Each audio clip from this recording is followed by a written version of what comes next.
Welcome to this video. I'd like to go over making dimensions with variables and equations in FreeCAD. This is particularly useful when you have multiple features that you want to have a shared dimension with for design intent. Instead of updating them one by one, you change one number and they all update automatically. I want to start by going to Part Design.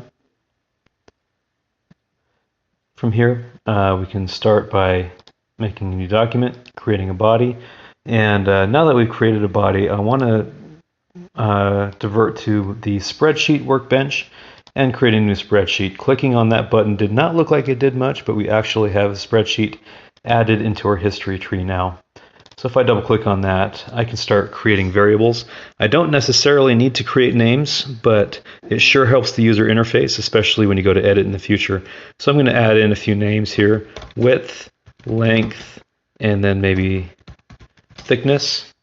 And over here I can start giving values, maybe 6, 2, and 1. And now I can actually assign an alias to this cell, which essentially makes a variable.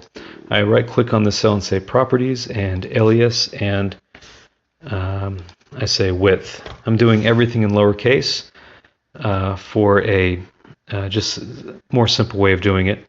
So width, properties, alias, and length, and properties, alias, thickness. Okay, so the cell turns yellow to acknowledge that there is an alias.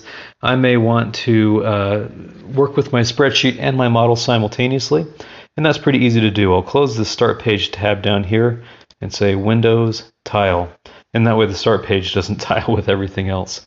I might want more real estate for my model, so I'll scoop my spreadsheet down as small as it will go, and I can have a little bit of overlap with my graphics display window, just like that.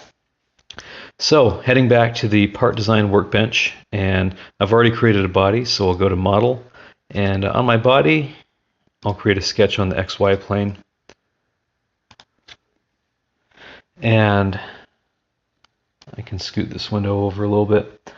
I'll create a rectangle, and then I'll choose a construction polyline, and this will of course help center up that rectangle.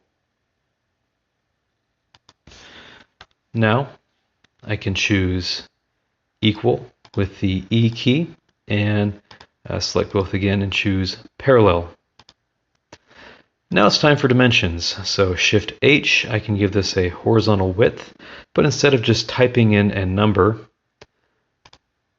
I can choose this little button here. It looks like it's got a sine wave going through it. And I can say spreadsheet. I can just scroll down, and spreadsheet, notice there's a period there, so spreadsheet dot width is referring to the alias. Now I cannot say enter, because if I just say enter and OK and whatever, oh, I guess it did accept it. Usually the variable, I have to actually click on it in the drop down menu, so there are times when if it doesn't work for you for some reason, just click on that width and then it should go through. And notice it jumps right to that 6 millimeters. Shift V, and I'll do the same thing. Spreadsheet dot, and then I'm going to say length, and there we go. And it jumps to the dimension that I gave it. Now I'm fully constrained, so I'm going to close my sketch, and under Tasks I'll choose Pad, and notice it gives me a distance already, but I can click on that little sine wave, and again, spreadsheet dot thickness. Okay, and it goes to the thickness that I've specified of 1 millimeter, and from here I can choose symmetric to plane so that it extrudes on the center. Now if I want to change something in the future, instead of trying to edit a sketch, I have my spreadsheet open. I can say, oh, make it 6 by 4, and it automatically adjusts. And I can say make it 6 by 0.05, And just by typing in these numbers, this updates automatically and robustly. So that in itself is a design treasure. Let's say that I want to have a hole in this face and have the hole be 1/10 of the total area of this face. Well, we can certainly do that as well. I can add in the word area, and then I can say equals B1 times B2, and that is just like in Excel.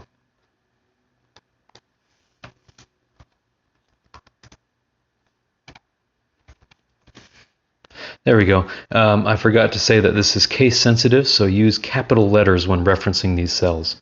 We have an area of 24. And I can say we want this to be 1/10 of the area. So we'll say area divided by 10, and I can say equals B5 divided by 10. And now we've got an area of 2.4. So then I just need to figure out the whole area. Now this next part gets a little bit tricky just because of the syntax.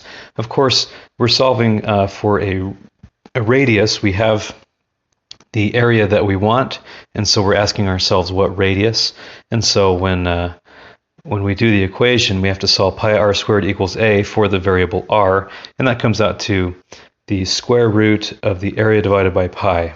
And so we're going to say SQRT, but make sure that that is in all lowercase. SQRT is lowercase. If you have any capitals in the SQRT, you will, in fact, I'll do it up here so it's a little bit more visual, equals SQRT, and then, of course, our cell reference is going to be a capital B, and it's going to be 6.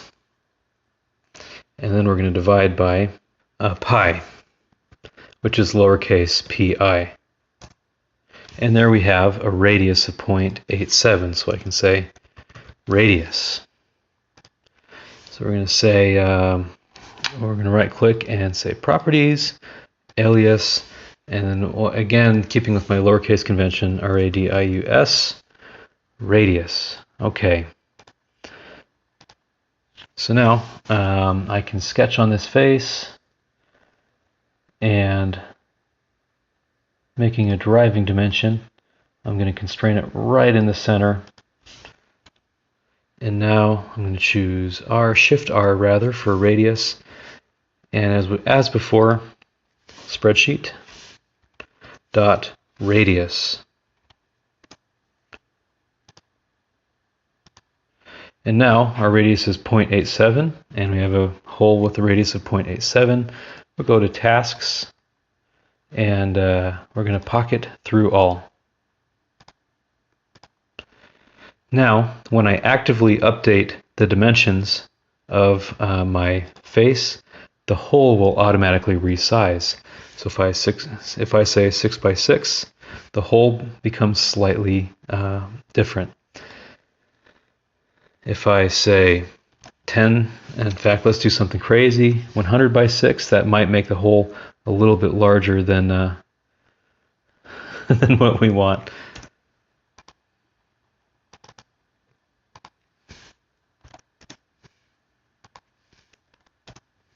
It looks like the 100 wouldn't rebuild properly. So as you can tell, as I make this wider, the hole becomes larger. If I say this has a width of 2, that hole becomes very small. So we can compute all these different characteristics autonomously and update autonomously. So you can see what an immensely powerful tool that this is in FreeCAD, and also how easy it is to use. So kudos again to the developers of FreeCAD. I am in awe as to how wonderful of a software that they've made. I hope this video was helpful, and if it was, please subscribe, and I'll see you in the next video.